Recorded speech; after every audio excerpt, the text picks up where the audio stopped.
Welcome! We're here to talk about PBIS classroom management practices. Today we'll talk about active supervision. Look around, walk around, talk around. When you employ active supervision, you're using a process for monitoring the classroom or any school setting that incorporates scanning, frequent and intentional visual sweep of all parts of the classroom. When you are scanning, frequently and intentionally look around at students. Visually sweep all areas of the room, as well as look directly at students near you. If you're working with an individual, position yourself so you can scan the entire room or get up and scan occasionally. Employing active supervision also includes moving, continuous random teacher movement throughout all parts of the classroom. When you are using movement, circulate among the students to supervise. Use continuous movement. Make use of proximity with students, and make your movements random or unpredictable.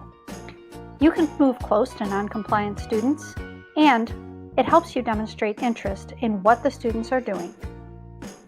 Use movement periodically even when you're providing individual or small group instruction. Effective teachers use body positioning purposefully. While instructing the class may mean going up front to get attention, you should move around when you're giving instruction. When you are circulating, keep moving. Employing active supervision also involves interacting with frequent and positive communication to encourage, reinforce, and correct.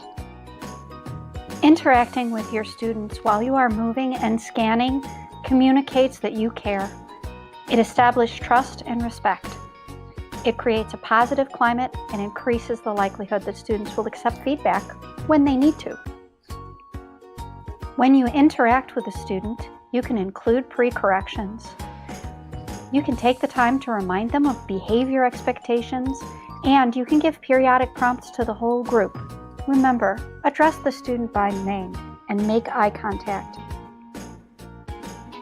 Active supervision allows you to provide immediate learning assistance. It increases student engagement.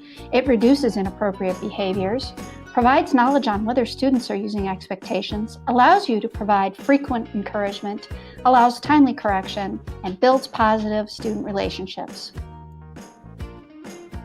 It's kind of like when the police patrol your neighborhood. We're all more likely to behave when we know someone's watching, and we feel safer. While students are working independently or in small groups or centers, scan and move around the classroom and check in with students. Or, while monitoring students on the playground, move around and interact. Observe behaviors of individuals and the group, and scan the entire area as you move around. When you're consciously working to use active supervision, you're fulfilling all 4 quadrants of Danielson, but particularly Domain 2. Consciously using active supervision can help you build strong teacher-student relationships. Over and over, research has shown that relationships are the key to academic success, and that one stable and committed adult relationship can make the difference for a child. John Hattie's research has shown us that teacher-student relationships have a 0.72 effect size on student learning, nearly double what is needed to prove that an intervention is successful. When you employ active supervision, you can create a trauma-informed classroom. Active supervision allows you frequent opportunities to interact with students and build relationships. Remember, just 15 seconds at a time is long enough to have a meaningful connection with a student.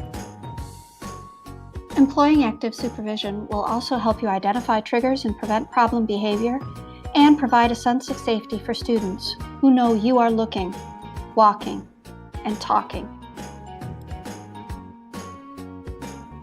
For most children in your classroom, they have to develop relatively little of their brain's resources to survival. They can give most of their resources to learning or cognition. For the child of trauma, more of their brain's resources are given over to survival and relatively little to cognition. If you can help build stronger relationships through active supervision, you may be able to impact that. Employing active supervision will help you engage in the adult behaviors that make a difference for students. Proximity, listening, eye contact, smiles, a pleasant tone of voice and use of the student's name. Thanks for watching. We will move on to watching some videos and doing some exercises on employing active supervision. We know you already know a lot of this, and you're probably using active supervision in your class already, but let's be purposeful about it, and you can up your classroom management game.